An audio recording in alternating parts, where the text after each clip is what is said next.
περάσουμε σύντομες ερωτήσεις. Παρακαλούσα να είναι σύντομες και να μην είναι τοποθετήσεις. Και αν μείνει χρόνο, όποιος αφήσει τρόψε σύντομος να τοποθετηθεί.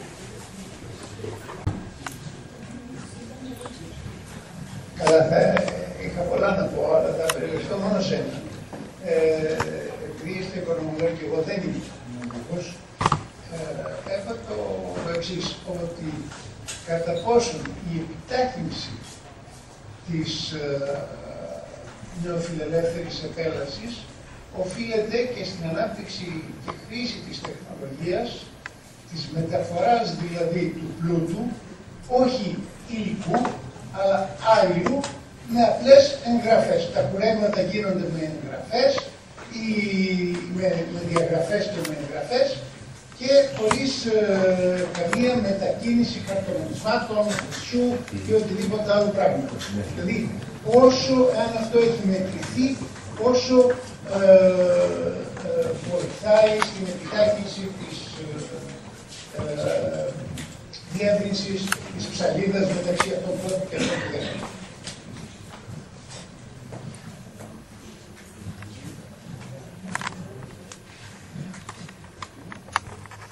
Υπάρχει κάποια άλλη ερώτηση?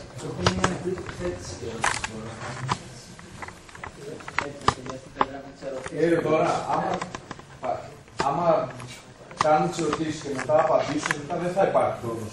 Μπορεί, άμα συνδυάσουμε... Όποιος θέλει, ας κάνει κάπου έτσι. Σύντομη όμως.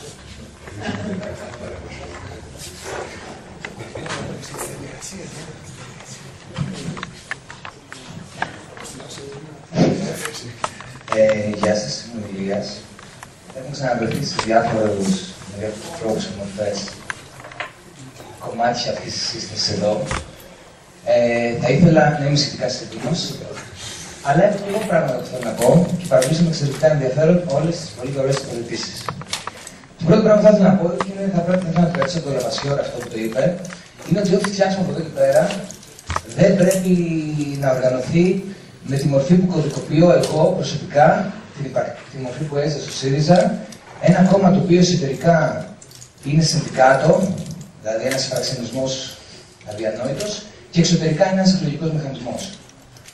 Άρα ένα πράγμα το οποίο παράγει αραρέν και δεξαρέν και εν τέλει αποτυχάνει καταστατικά στο αραρέν να εγγυώνται και οι δεξαρέν να εγγυώνται και βλέπουμε ότι οι στοιχείες αυτές δεν ήταν, δηλαδή μου, κάπου χώλαιναν και μάλλον ένα πράγμα το οποίο βγάλετε με ένα δεν κατηγορώ, ούτε κατηγορούμε, προσπαθώ να το βρω αντικειμενικά το θέμα αρκετά χρόνια μετά, μήνες μετά, ένα μοντέλο ότι ο αριστερός στη θέση θα είναι αντίβαρο απέναντι σε δεξιές πιέσεις μετά από 3 χρόνια βουλευτής και 1 χρόνο κυβέρνηση, ίσως να κάνει μια άλλη δικότητα και τελικά να είναι πιο ασύμμετρες ο τρόπος με τον οποίο πραγματοποιούνται τα γεγονότα. Άρα κάτι τελείως διαφορετικό, κάτι ανθρώπινο και συντροφικό.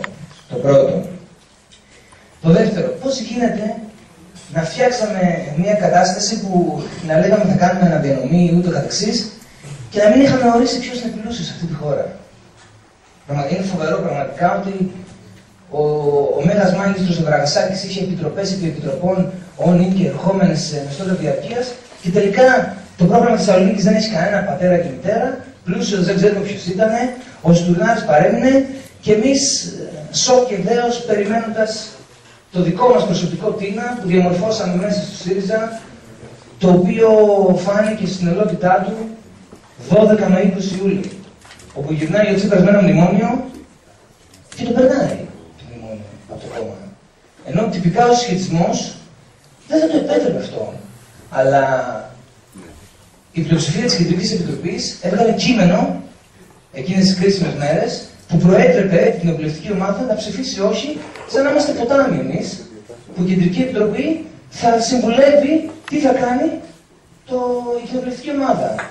Και εν τέλει, αυτό είναι τελείως προσωπική άποψη, που παραλαμβάνω, δεν έχει τώρα ηττημένους και νικητές αυτή η ιστορία, αλλά εν τέλει νιώθω ότι έπαιξε ένα ψιλοβελούδινο διαζύγιο, ας πούμε, από τις δυνάμεις που μετάφτιαξε τη ΛΑΕ, αυτή είναι προσωπική εκτίμηση, οπότε, άσου να κουβαλήσει αυτό στο μνημόνιο, ο Τσίπρας να κουβαλήσει το μνημόνιο, θα πάρουμε εμείς 10% και θα συνεχίσουμε πάνω κάτω. Δεν πήγαν έτσι τα πράγματα.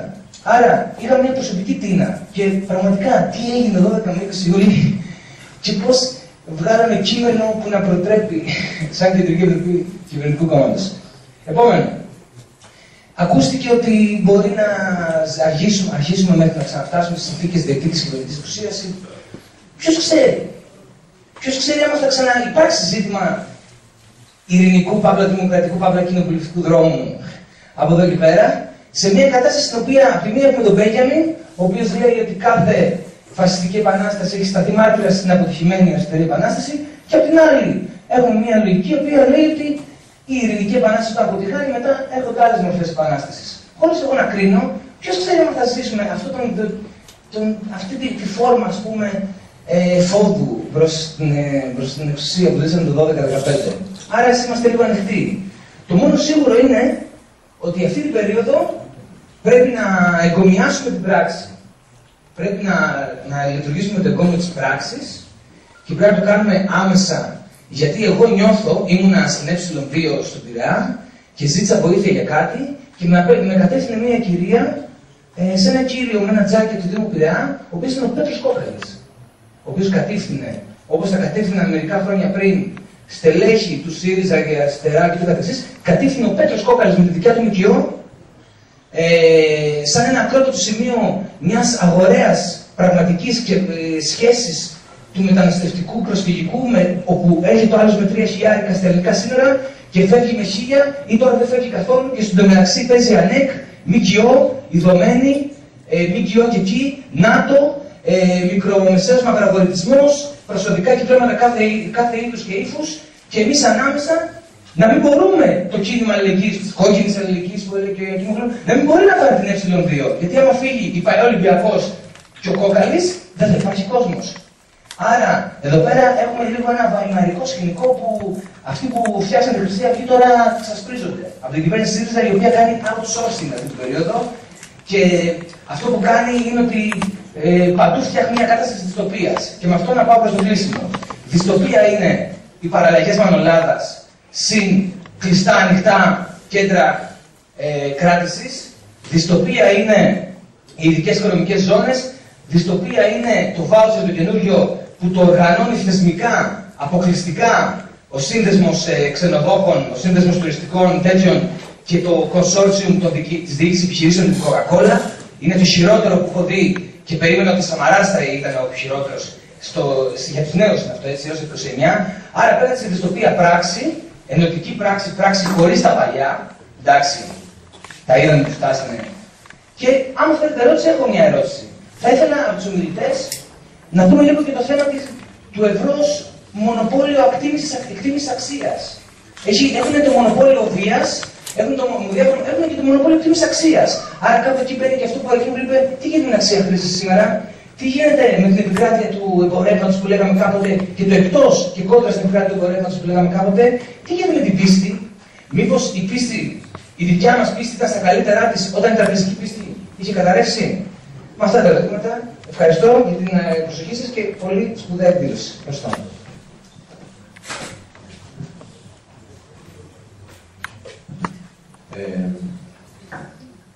Θα προσπαθήσω να επικεντρώσω σε μια πτυχή, ας πούμε, των προβλημάτων.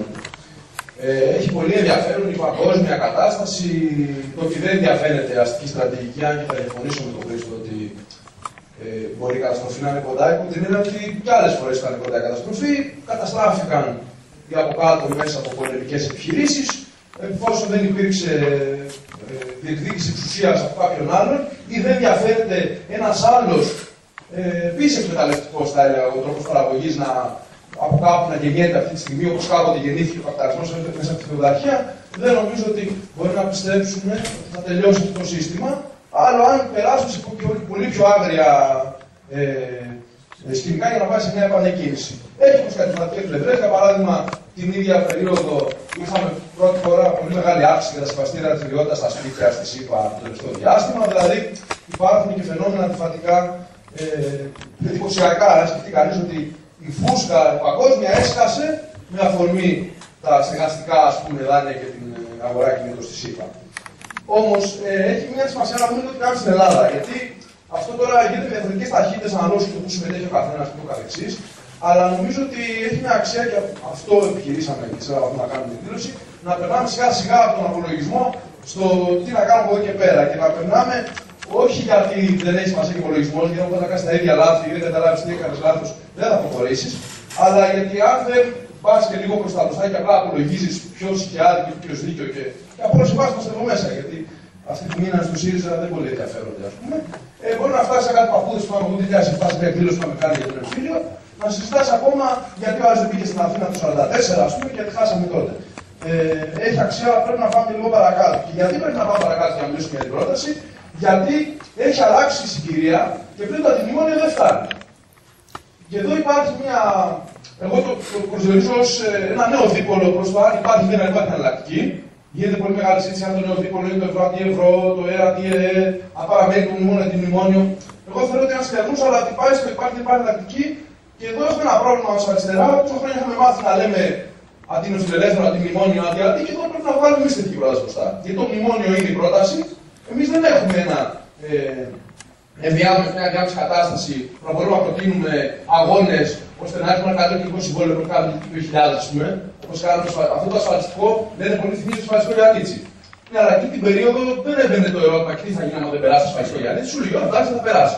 Σήμερα σου λέει, άμα δεν περάσει το ασφαλιστικό Κατουγάλου, δεν θα πάρουμε τη δόση, θα μας βγάλουν από το ευρώ κτλ. Άρα το ένα πράγμα είναι ότι σου βάζει μια καθημερινότητα. Το δεύτερο είναι ότι αμέσως έχει το ερώτημα σε κάθε αγώνα που κάνεις ότι ναι, αλλά εσύ τι λες.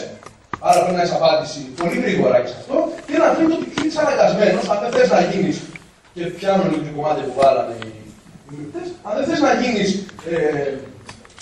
να χαρίσεις αυτιά, πρέπει και τα αιτήματα που βάζεις μέσα στους αγώνες να κοιτάνε και προς αυτό που θες να φτιάξεις. Άρα, για παράδειγμα, να μιλάμε για παραδείγματα, δεν μπορεί σήμερα η αριστερά να λέει να μην ορμηθούν τα ταμεία και αυτό μας απασχολεί για το ασφαλιστικό. Γιατί άμα γίνουμε εμείς αυτό το εγγράφουμε εμείς, ας πούμε, με κάποιο τρόπο έτσι τα πράγματα, θα ενοποιήσει σίγουρα τα ταμεία, θα τα κάνει 3 και επίσης δεν πρόκειται να έχουμε συντάξει 2.000 ευρώ. Φαντάζομαι. Ενώ ακόμα και αν έχουμε ανάλογο άλλων.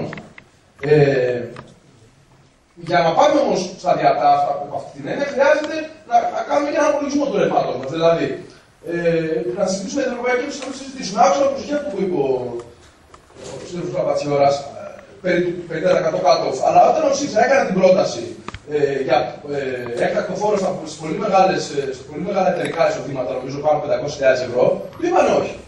Άρα δεν νομίζω ότι υπάρχει πολύ μεγάλη συζήτηση ως προς το πόσο μπορούμε να διαπραγματευτούμε ή ως προς το τι θα διαπραγματευόμασταν. Αλλά νομίζω ότι πρέπει να το πείσετε συζήτηση στο τι πρέπει να κάνουμε από τη στιγμή που θα μας πούνε όχι. Ό,τι και να τους πούμε. Δεν διαφωνώ ότι ο ΣΥΡΙΖΑ εξέφρασε μια συγκεκριμένη κοινωνική συμμαχία με συγκεκριμένη προτεραιότητα εντός της, αλλά αν το θα πάει να εκφράσει αυτή την άλλη, πρέπει να θεωρούμε για μένα ως το όχι. Αν πάμε σε αυτό τώρα, πάμε και δούμε πώς λειτουργεί η Ευρωπαϊκή Ένωση αυτή τη στιγμή, πέρα να δούμε το προσφυγικό που είναι ακόμα ακόμα πιο άγρια έκφανση, ας πούμε, του συσχετισμού και του πώς λειτουργεί, αλλά να πάμε και στα πιο αριθμητικά. Και αυτό είναι και ένα κομμάτι της πρώτης ερώτησης.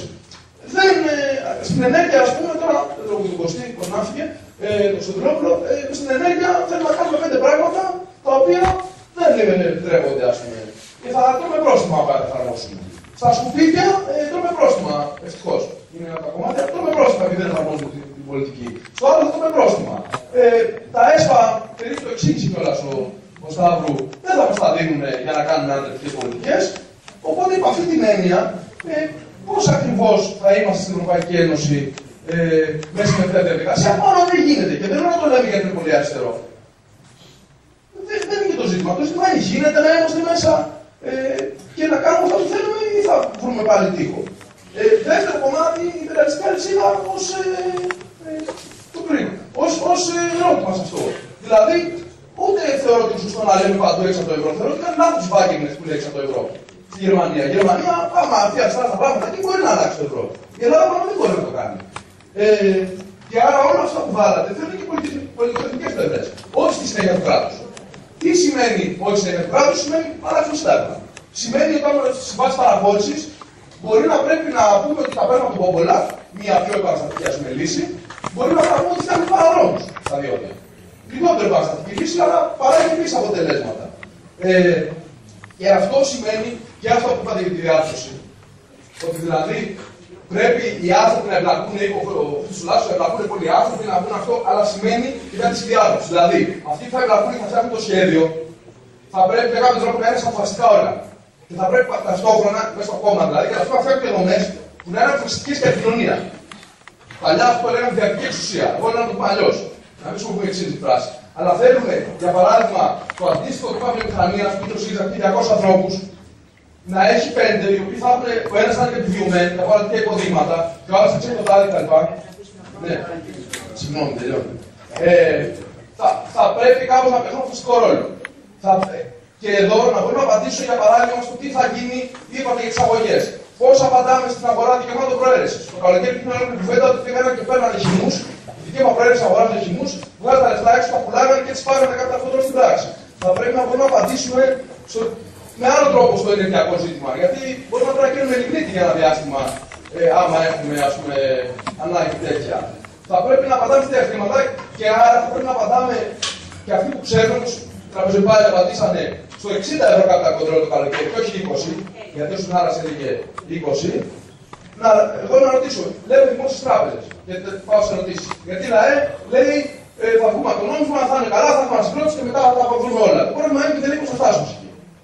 Οι δημόσιες τράπεζες μπορούν να λειτουργήσουν απλώς με το να είναι δημόσιες. Ένα. Δεύτερον, μπορεί να μας καλύψει, γιατί το είπατε, αν φαίνεται ότι έχουμε αδυναμία πληρωμών, ένα παράλληλο νόμισμα, ή δεν θα μπορούμε να αγοράσουμε τίποτα απ' έξω.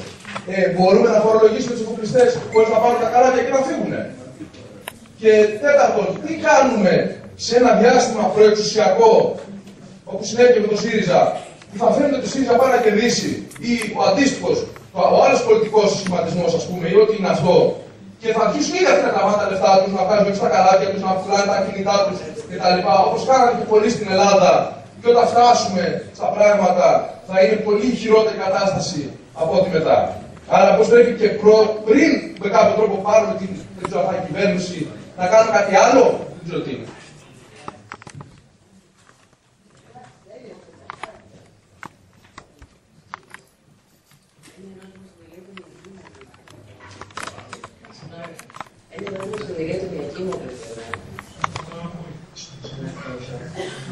Πώς είπε εκεί που το αστικό κράτος υποχωρεί, ειδικά στον τομέα της υγείας και πρόνοιας, δεν κατάλαβα τι θα μπορούσαμε να κάνουμε για να παρέμβουμε εμείς.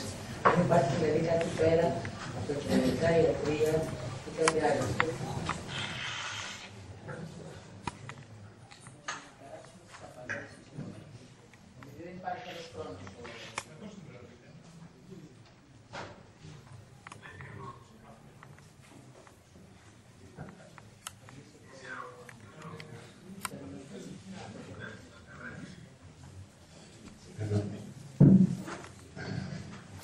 Νομίζω ότι η επιτάχυνση της νεοφιλελεύθερης επέλασης δεν οφείλεται κυρίως στην τεχνολογία. Είναι προφανές ότι αποτελεί απαραίτητη προϋπόθεση τεχνολογία. Τεχνολογία όμως υπήρχε και το 2000. Τεχνολογία υπήρχε και το 1995. Το κύριο στοιχείο νομίζω ότι είναι ο συσχετισμός δυνάμεων.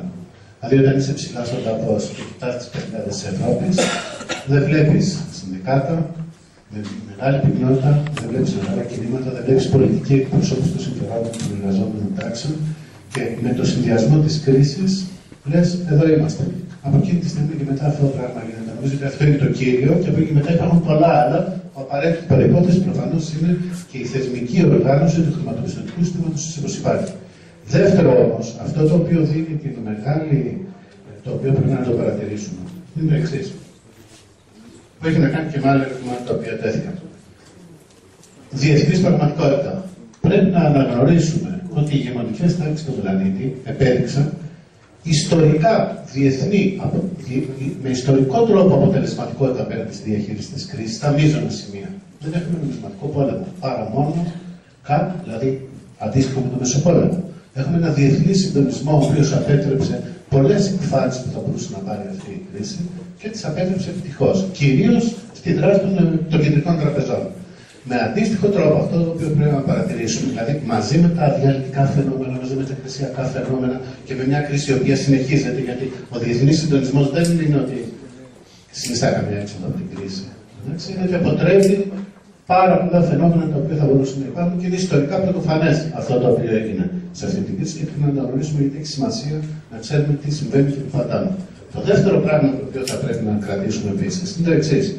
Απέναντι στα όποια διαλυτικά φαινόμενα υπάρχουν στην Ευρώπη, που μην ξεχνάμε, έχει προαναγγελθεί η διάλυση της Ευρώπης από το 2010 τουλάχιστον 2 φορές κάθε χρόνο. Αν εξαιρέσουμε τον τελευταίο χρόνο. Απέναντι στα όποια διαλυτικά φαινόμενα υπάρχουν και ισχυρές δυνάμεις συνοχής. Αυτή τη στιγμή υπάρχει μια που παίρνονται αποφάσεις. Έχεις 2 σημαντικές τάσεις οι οποίες υπάρχουν με ένα εργαλείο. Η μία μεγάλη τάση είναι η ομοσπονδιοποίηση της Ευρώπης, η οποία συμβαίνει και μέσα της Ευρωζώνης, η οποία συμβαίνει και προχωράει. Ακόμα και τα τελευταία συμπεράσματα του Συνόδου Κορυφής προς αυτό το πράγμα, αυτή την κατεύθυνση δείχνουμε, που είναι μια τάση συνεχής και προχωράει. Με το ότι όλες οι κοινωνικές τάξεις αυτή τη στιγμή των χώρων της Ευρώπης, και γι' αυτό υπάρχει και αυτή η τάση ένταξης, γνωρίζουν ή έχουν φάει το παραμύθι, αν θέλετε, ή οτιδήποτε, ότι υπάρχει ένα ευρώ, παγκόσμιο παθηματικό νόμισμα, ο διεθνής καταμερισμός εργασίας, μια κρίση, όλα αυτά τα πράγματα, συν τις δυνατότητες που προσφέρει για την, για την οργάνωση του φιλελευθερισμού και την συγκρότηση του ηγεμονικού μπλοκ εξουσίας σε κάθε χώρα. Αυτές οι 2 πράγματα υπάρχει ένα εργαλείο σημαντικό.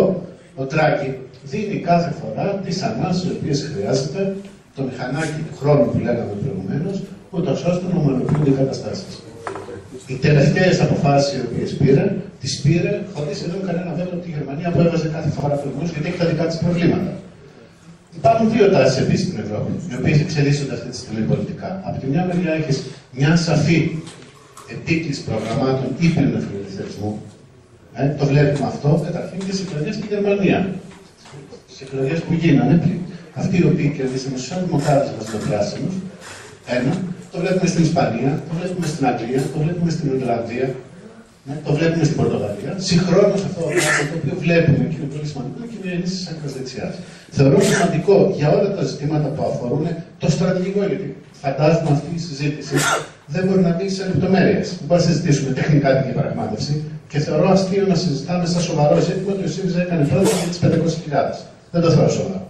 Συζητάμε αυτή τη στιγμή στρατηγικά. Και άρα επί των λεπτομέρειων δεν πάω από τίποτα. Χρειάζεται μια άλλη συζήτηση ειδική για αυτό το πράγμα. Στο τώρα στρατηγικό ζήτημα που είναι όλο το εξής.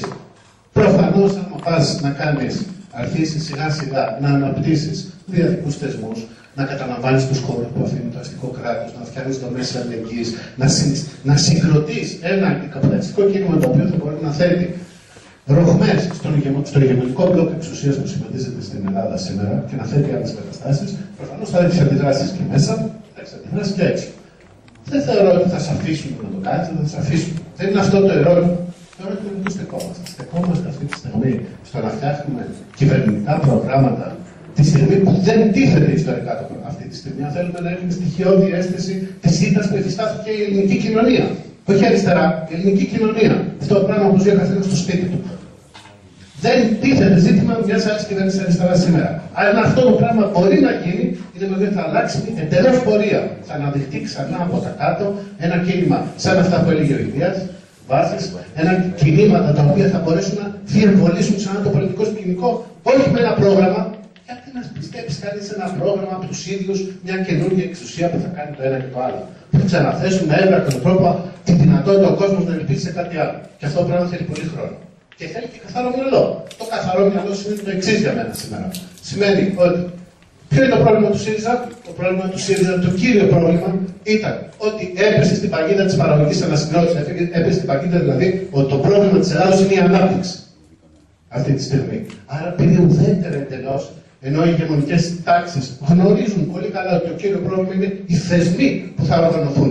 Οι μηχανισμοί διανομής πλούτου, εισοδήματος, πρωτογενός, δευτερογενός, πρωτογενός μισθή, κέρδη, ποιος θα τα παίρνει και ποιους μηχανισμούς, δευτερογενός φορολογία, δαπάνες, πλούτου, εισοδημάτων και εξουσίας. Και το γνωρίζουν και σου λένε ας έχει ύφεση. Αρκεί το σύστημα να φτιαχτεί έτσι όπως χρειάζεται. Αυτό είναι το κύριο ζήτημα αυτή τη στιγμή. Και αυτό το ζήτημα για μας έχει ένα όνομα. Αντικαπιταλισμός αυτή τη στιγμή, αντιεξουσία αυτή τη στιγμή. Οπότε, αν θέλουμε να συζητήσουμε στρατηγικά, πρέπει να κάνουμε μια επιλογή σήμερα. Θα συζητάμε και να φτιάξουμε ένα κυβερνητικό πρόγραμμα για τα αυτιά πιανών. Ή θα συζητάμε για πώς θα οργανώσουμε έμπρακτα, θεωρητικά την αυτοκριτική μας Η αυτοκριτική δεν είναι αυτομαστιγόμενες που να έκανα λάθος, όπως δεν θα έκανε το κουκουέ κάποτε. Η αυτοκριτική σημαίνει να οργανώσουμε, να βρούμε τα θεωρητικά μας λάθη, γι' αυτό χρειάζεται συζήτηση. Να ακούσουμε την κοινωνία, να ακούσουμε τους εαυτούς μας και να παρέμβουμε σε αυτό. Και είναι ζήτημα πρώτα στρατηγικό και μετά να συζητήσουμε τις λεπτομέρειες που είναι απαραίτητες. Μεγάλες τεχνολογικές εφευρέσεις, οι οποίες έπαιξαν ρόλο μεγάλης ατμομηχανής, έτσι ώστε να κινηθεί η ιστορία. Δεν φαίνεται ότι σήμερα λέγεται από ανθρώπους που ασχολούνται ιδιαίτερα με αυτά τα θέματα παγκοσμίως ότι έχουμε αντίστοιχα πράγματα τα οποία θα μπορούσαν να συνεργήσουν σε μια τέτοια περίπτωση. Αλλά το αφήνω εδώ ως μια επισήμανση απλώς. Εγώ είπε κάποια πράγματα ο Σπύρος, είναι ολόκληρο κομμάτι. Λοιπόν, σε σχέση με αυτό που είπε ο Γιάννος, εγώ θεωρώ την κουβέντα, χωρίς να διαφωνώ ότι στρατηγικός είναι ο χαρακτήρας της, αντικειμενικά. Το είπα και ο ίδιος ότι, κατά τη γνώμη μου, παρόλο που η έκπληξη είναι θετικά αναμενόμενη, δεν μπορεί να εντοπιστεί σήμερα με όρους μιας άμεσης προοπτικής κυβέρνησης και άρα εξειδικευμένων απόψεων σε όλα τα ζητήματα κτλ. Δεν θα μπορούσε να γίνει, κατά τη γνώμη μου. Παρ' όλα αυτά, χρειάζεται θεματική εμβάθυνση. Υπάρχουν 2-3 πράγματα, το είπε ο Ηλίας, στα οποία πρέπει η αριστερά να εμβαθύνει ιδιαίτερα. Γιατί έχει να κάνει πλέον όχι με τις κυβερνητικές προτάσεις, αλλά με τον τρόπο με τον οποίο παρεμβαίνει στην οργάνωση του άμεσου, της εκείνης της φάσης κτλ. Και αυτή την κουβέντα δεν την κάνουμε πολύ μέχρι τώρα. Ίσως γιατί αναλωθήκαμε ιδιαίτερα σε αυτό που υπόθηκε ως αυτοκριτική, η οποία δεν μπορεί να γίνει όμως αν δεν αποκτήσει θετικούς όρους. Αυτό νομίζω ότι πρέπει να έχουμε καταλήξει πλέον. Θα δώσω μόνο ένα στοιχείο όμως, γιατί έτσι λήθηκα σε σχέση με αυτό, τι έγινε μεταξύ 12 και 20 Ιουλίου και πώς ενώ οι 109 υπογράφανε τάδε και λέγανε το άλλο και τα τέτοια. Θα σου πω λοιπόν τι νομίζω εγώ ότι έγινε. Ότι το κομμάτι το οποίο αντέδρασε εκείνη την περίοδο αντιλαμβάνονταν και το ίδιο βαθιά μέσα του ότι βρίσκονταν μπροστά σε ένα πολιτικό αδιέξοδο. Το ίδιο. Δηλαδή το γεγονός ότι δεν είχαν συνεργήσει μια σειρά από παράγοντες προηγουμένως, είχε φέρει την κατάσταση σε ένα σημείο εσωτερικής αντιπολίτευσης απλώς. Για μια κουβέντα που ήταν εσωτερικής καύσης. Δεν είχε να την παρατάξει στην πραγματικότητα. Όταν ήρθε η ώρα αυτού του αδιεξόδου, δεν είχε να την παρατάξει οργανωμένα πράγματα. Και αυτό πρέπει να το κρατήσουμε πάρα πολύ καλά για την επόμενη φορά. Ήταν αδιέξοδο πάντως και μου κάνει εντύπωση ότι διάβαζα μια συνέντευξη του Στάθη Κουβελάκη στο Τέλος Review τελευταία. Και μου έκανε εντύπωση ότι στο συγκεκριμένο σημείο αποδέχεται περίπου ένα παρόμοιο σχήμα προσπαθώντας να εξηγήσει τη στάση της αριστερής πλατφόρμας κτλ. Γιατί δηλαδή, άρα η ερμηνεία του ότι γινόταν μια εσωτερική διαχείριση, εμείς θα πάμε στο 10% κτλ. Το αφήνουμε και τέτοια. Έχει ένα προηγούμενο σημείο το οποίο λέει ότι η μάχη έχει έρθει πιο μπροστά. Και δεν είχε δοθεί καθόλου στις συγκυρίες που θα μπορούσε να παιχτεί με πολύ καλύτερους όρους. Όλα αυτά συνδέονται και με το ποιος ήταν πλούσιος και ποιος δεν ήταν. Θυμηθείτε όλη την κουβέντα για το φορολογικό της ακίνητης περιουσίας. Μια απίστευτη ανοησία πηγαίνοντας προς τις εκλογές. Όλοι βγαίνουν και λέγανε 500.000 αφορολόγητο ατομικό, τάδε αφορολόγητο, δίνα αφορολόγητο. Πάπαλα, δηλαδή 12 εκατομμύρια έσοδα, με όλο αυτό το πράγμα που έμπαινε μπροστά, ας πούμε.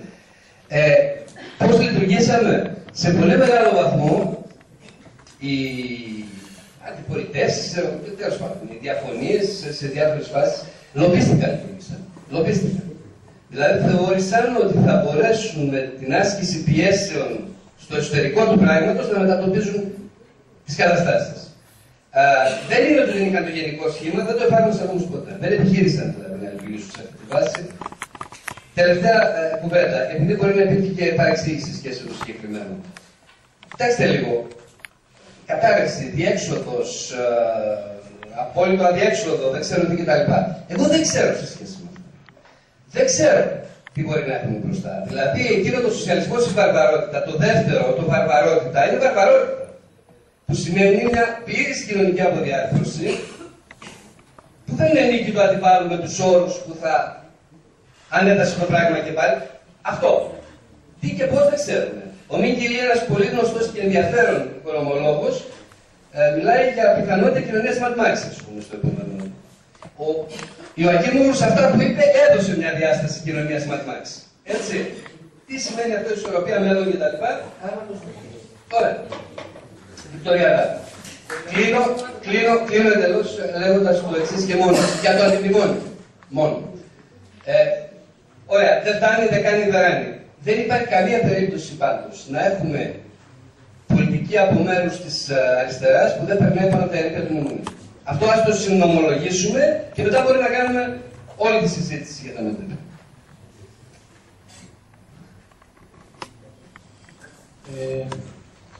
Εγώ θα ήθελα να πω σε σχέση με το ερώτημα της κρίσης τεχνολογίας ότι η κρίση της τεχνολογίας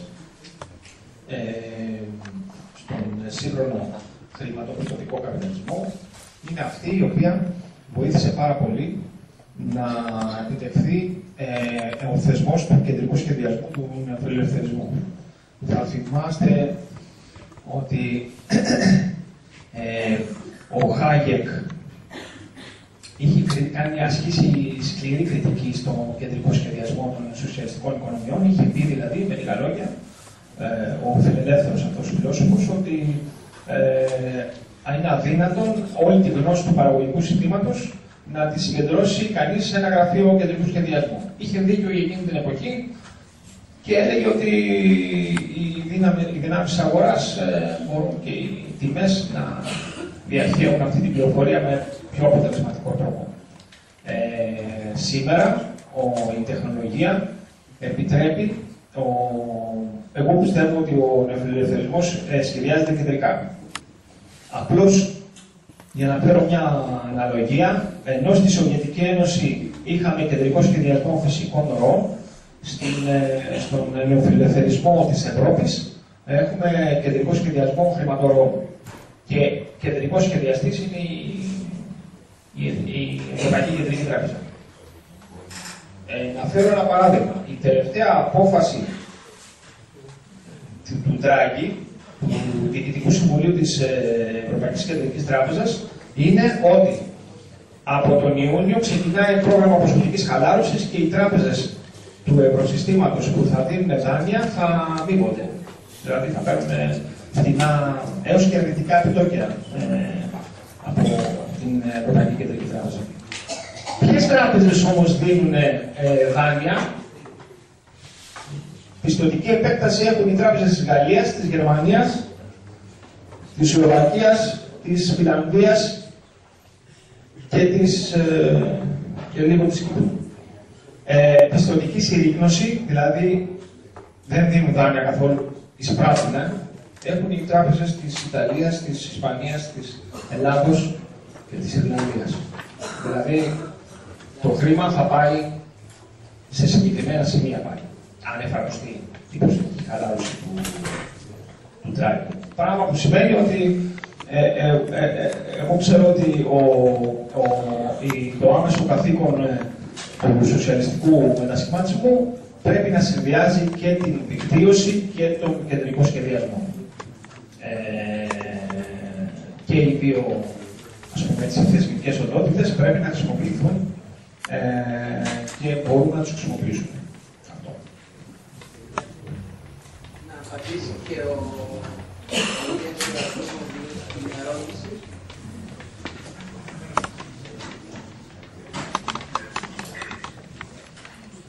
Σε σχέση με το θέμα της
ξεκινώντας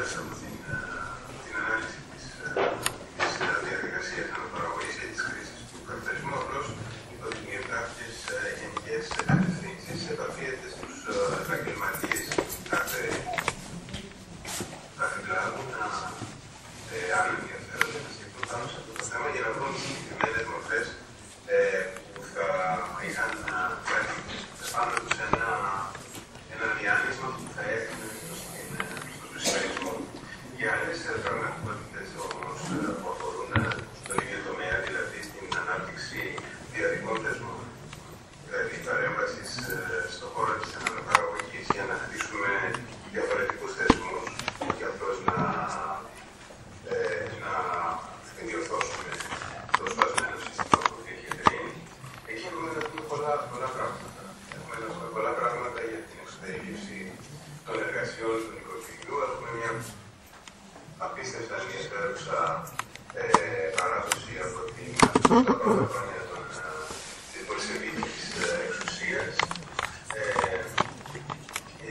Ζούμε σε ένα σύστημα όπου η σφαίρα της παραγωγής τα πάντα εξοικονομεί τα πάντα, η καθαριστική επιχείρηση κάνει οικονομία στις πρώτες ύλες, στην εργασία, στα μέσα παραγωγής, στο έπαθρο, μια οικονομία, και στη σφαίρα της αναπαραγωγής έχουμε ακριβώς το αντίθετο, δηλαδή στη βασική μονάδα αναπαραγωγής εργαζόμενων τάξεων, που είναι το νοικοκυριό. Εκεί τα πάντα σπαταλώνται, εκεί υπάρχει ο απόλυτος ορθολογισμός, όλες οι εργασίες πραγματοποιούνται στη πιο μικρή συμμοριακή κλίμακα, όλες τα μέσα παραγωγής εργασίας μάλλον υποαπασχολούνται, και έτσι χορεύεται το σύστημα. Μία κατεύθυνση που μας έδειξε η Ρωσική Επανάσταση είναι ότι πρέπει το νοικοκυριό να σπάσει, με την έννοια ότι πρέπει να εξωτερικεύσει τις εργασίες του, να τις κοινωνικοποιήσει και με αυτόν τον τρόπο να μειώσει όλες τις σκατάδες που γίνονται. Επομένως, μιλάμε για περιοχές παρέμβασης, ξέρουμε πολύ καλά τι να κάνουμε. Νομίζω ότι πιο εύκολα είναι τα πράγματα όσον αφορά τη φροντίδα των παιδιών και των ηλικιωμένων στην παιδεία, και εκεί μπορούν να γίνουν πολύ σημαντικές παρεμβάσεις, ήδη έχουν γίνει. Επομένως, για τον τομέα της υγείας, πραγματικά δεν θα μπορούσαμε να κάνουμε. Αυτό που προτείνω είναι να το σκεφτούμε στην κατεύθυνση που ισχύει και για όλα τα υπόλοιπα, για τα οποία γνωρίζει τι να κάνουμε. Ήθελα να μειώσω τα σχόλια που ακούστηκαν, να πω κάτι ακόμα, το οποίο αφορά το θέμα εάν η αστική τάξη έχει κάποιο σχέδιο ή όχι για να βγει από την κρίση.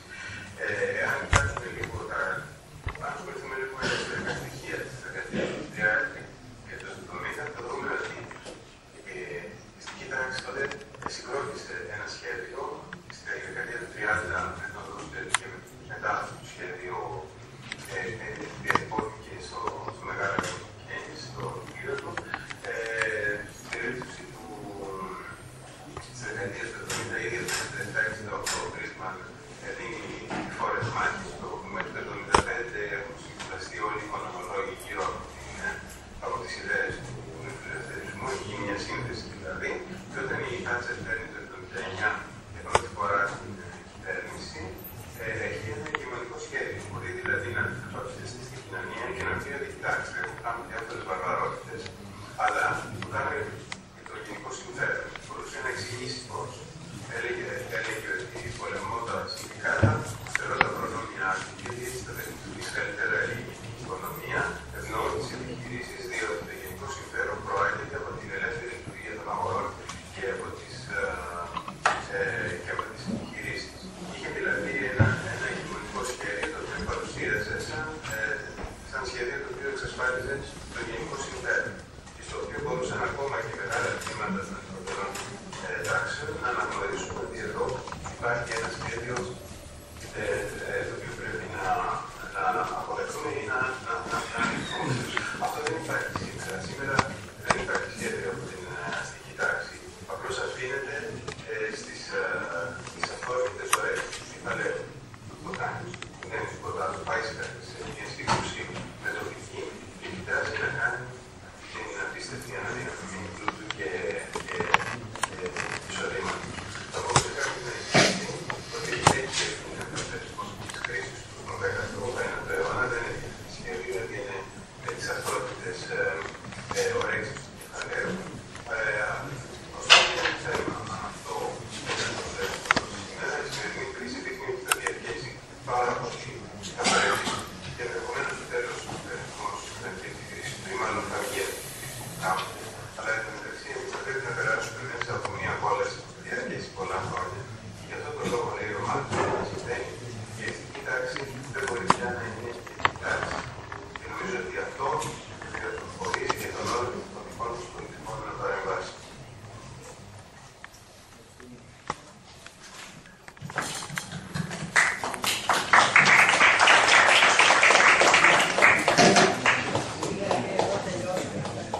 Ευχαριστούμε πολύ.